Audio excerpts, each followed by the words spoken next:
अस्सलाम वालेकुम फ्रेंड्स, मैं एम के शब्बीर हाज़िर खिदमत हूँ आपके यूट्यूब चैनल नॉलेज मंच में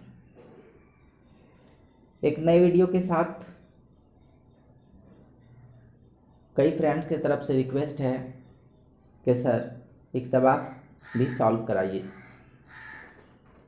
इक़्तिबास को मैं प्रीवियस पेपर से ही मुंतखब कर रहा हूँ ताकि आप सबको क्वेश्चन के पेपर का एक अंदाज़ा भी हो जाए।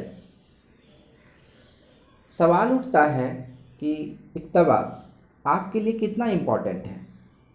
अगर प्रीवियस पेपर्स देखें तो पता चलता है कि चाहे हम पेपर फर्स्ट लैंग्वेज फर्स्ट या सेकंड की बात करें या फिर पेपर सेकंड लैंग्वेज फर्स्ट या सेकंड की बात करें, आपने जिसका भी इंतखाब किया हो, तो उसमें टोटल उर्दू लैंग्वेज के 30 क्वेश्चंस होते हैं। उन 30 क्वेश्चंस में 50% दैट मीन्स के 15 क्वेश्चंस जो है वो इक़्तिबास के ही होते हैं और ये 15 क्वेश्चंस जो है वे पेडागोजी सेक्शन के मुकाबले काफ़ी आसान भी होते हैं। ऐसे में अगर आप थोड़ा सा इसमें मेहनत करें और क्वेश्चंस पर अपने जहन को मरकूज़ करें तो आप 15 में से 15 में से 15 तो सही कर सकते हैं। और अगर आप पेडागोजी के 12-13 क्वेश्चंस भी सही कर लेते हैं तो टोटल मार्क्स जो आपके बनते हैं 27, 28, 27-28 मार्क्स आपके बन जाते हैं, जो कि एक अच्छा मार्क्स होगा और यही मार्क्स जो है आपको एक बड़े स्कोर की तरफ ले जाएगा इंशाअल्लाह। यहाँ पर पहले जो है नज़्म के इक़्तिबास दिए गए हैं, फिर नासिर के दिए गए हैं। कई बार ऐसा भी देखा गया है कि दोनों ही इक़्तिबास नासिर से पूछ लिए गए हैं। आइए पहले एक सरसरी निगाह क्वेश्चंस पर डाल लेते हैं। इब्ने मरियम किसे कहते हैं? अगर कोई किसी को बुरा कहे तो क्या करना चाहिए? नेक्स्ट है शायर खता करने वाले के साथ कैसा करने के लिए कह रहा है? नेक्स्ट क्वेश्चन है गलत रास्ते पर चलने वालों के साथ क्या करना चाहिए? नेक्स्ट है शायर ने हाजतमंदों के लिए क्या करने को कहा है? नेक्स्ट है हाजत के मानी हैं। फ्रेंड्स आइए अब इक़्तिबास पर आते हैं। इब्ने मरियम हुआ करे कोई। फर्स्ट क्वेश्चन इसी से है कि इब्ने मरियम किसे कहते हैं। इब्ने मरियम हजरत ईसा अलैहिस्सलाम को कहते हैं। मेरे दुख की दवा करे कोई, ना सुनो गर बुरा कहे कोई, ना कहो गर बुरा करे कोई, रोक लो गर गलत चले कोई, बख्श दो गर खता करे कोई।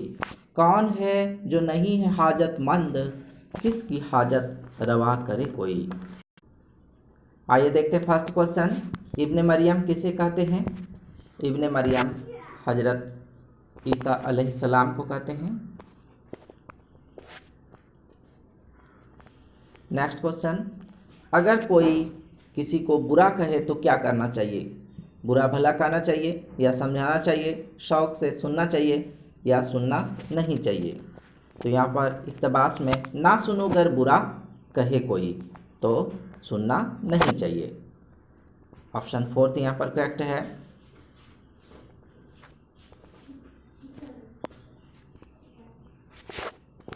नेक्स्ट क्वेश्चन, शायर खता करने वालों के साथ कैसा करने के लिए कह रहा है?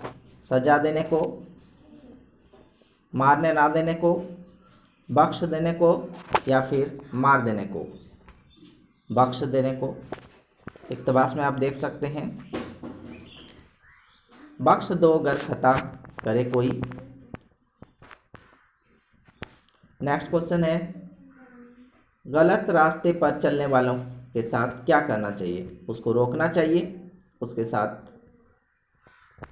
बुरा सलूक करना चाहिए या फिर उसकी हौसला अफजाई करनी चाहिए या फिर उनका गलत काम में साथ देना चाहिए।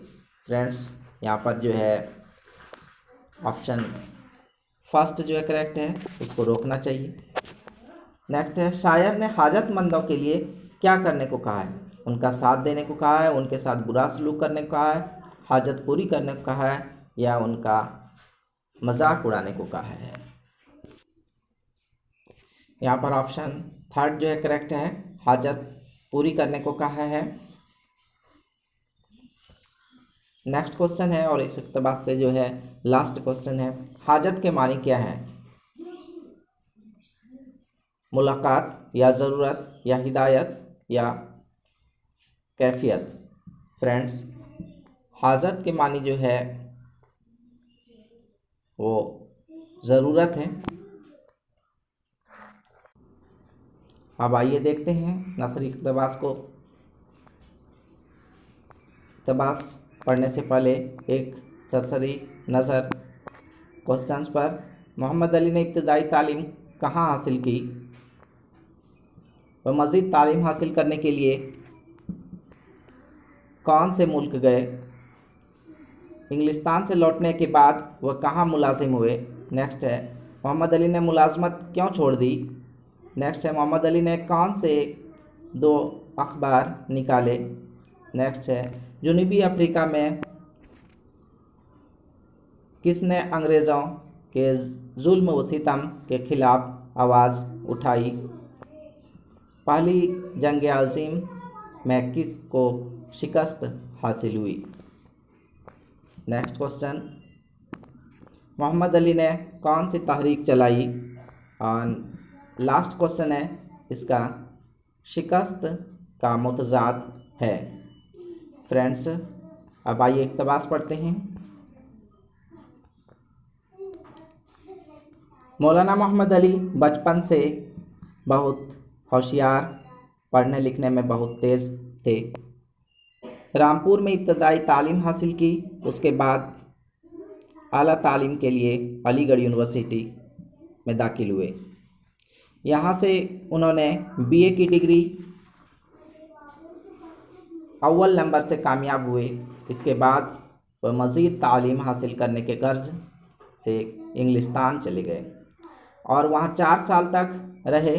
इंग्लिस्तान से लौटने के बाद मौलाना अली रियासत बड़ौदा में मुलाजिम हुए, लेकिन वह मुल्क व कौम की खिदमत करना चाहते थे, इसलिए मुलाजमत तर्क करके उन्होंने अंग्रेज़ी में कॉमरेड और उर्दू में हमदर्द नामी अखबारात निकाले। उस वक्त हिंदुस्तान पर अंग्रेज़ों का कब्ज़ा था। मौलाना मोहम्मद अली हिंदुस्तान को आज़ाद कराने की कोशिश में हिस्सा लेने लगे। उस वक्त जनूबी अफ्रीका में गांधी जी भी अंग्रेज़ों के जुल्म व सितम के ख़िलाफ़ आवाज़ उठा रहे थे। गांधी जी अफ्रीका से हिंदुस्तान लौटे तो उन्होंने देखा कि मौलाना मोहम्मद अली और उनके बड़े भाई मौलाना मोहम्मद शौकत अली भी अंग्रेज़ों के ज़्यादतियों के ख़िलाफ़ आवाज़ उठा रहे हैं। मौलाना मोहम्मद अली और गांधी जी का मकसद एक था, इसलिए दोनों में दोस्ती हो। पहली जंग अज़ीम में तुर्कों को अंग्रेज़ों के हाथों शिकस्त हुई। अंग्रेज़ तुर्की हुकूमत के खलीफा को तख्त से उतारना चाहते थे। दुनिया भर के मुसलमान तुर्की खलीफा को अपना खलीफा मानते थे और उनकी इज़्ज़त करते थे, इसलिए सब मुसलमान इस बात से नाराज़ थे। हिंदुस्तानी मुसलमान भी यही चाहते थे कि तुर्की के खलीफा को तख्त से ना उतारा जाए। मौलाना मोहम्मद अली ने इस मामले में भी अंग्रेज़ों की मुखालफत की और पूरे मुल्क में एक तहरीक चलाई जिसे खिलाफत तहरीक कहते हैं। गांधी जी ने भी इस तहरीक का साथ दिया और हिंदुस्तानियों से कहा कि वह अंग्रेज़ों का बायकाट करें। फ्रेंड्स, चूँकि आप ऑफलाइन एग्ज़ाम दे रहे हैं, इसलिए आप इक़्तिबास को पढ़ते हुए जो करेक्ट आंसर है क्वेश्चन में टिक भी लगा सकते हैं ताकि आसानी हो। यहाँ पर जो है फर्स्ट क्वेश्चन है, मोहम्मद अली ने इब्तदाई तालीम कहाँ हासिल की? हम लोगों ने इक़्तिबास में पढ़ा रामपुर में। नेक्स्ट क्वेश्चन है, वह मज़ीद तालीम हासिल करने के लिए कौन से मुल्क गए? इंग्लिस्तान। नेक्स्ट क्वेश्चन, इंग्लिस्तान से लौटने के बाद वह कहाँ मुलाजिम हुए? रियासत भोपाल, रियासत बड़ौदा, रियासत रामपुर या फिर रियासत हैदराबाद? रियासत बड़ौदा। नेक्स्ट, मोहम्मद अली ने मुलाजमत क्यों छोड़ दी? बीमारियों की वजह से, तिजारत की वजह से, या वालदा की बीमारी की वजह से, या मुल्क व कौम की खिदमत करने की वजह से? ऑप्शन 4 यहाँ पर करेक्ट होता है। नेक्स्ट, मोहम्मद अली ने कौन से 2 अखबार निकाले? कॉमरेड और हमदर्द। नेक्स्ट है, जनूबी अफ्रीका में किसने अंग्रेज़ों के जुल्म व सितम के खिलाफ आवाज़ उठाई?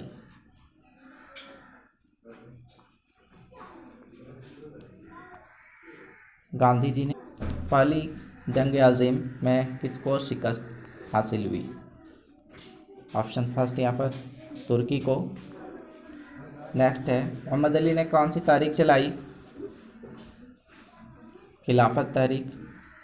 और शिकस्त का मुतजाद अपोजिट वर्ड क्या है? शिकस्त मतलब होता है हारना, तो फतेह जीतना इसका अपोजिट वर्ड है। उम्मीद है कि आपको ये वीडियो पसंद आई होगी। यूँ ही अपनी मोहब्बतों से नवाजते रहिए। एक नए वीडियो के साथ फिर हाजिर खिदमत रहूँगा इंशाअल्लाह। अल्लाह हाफिज़।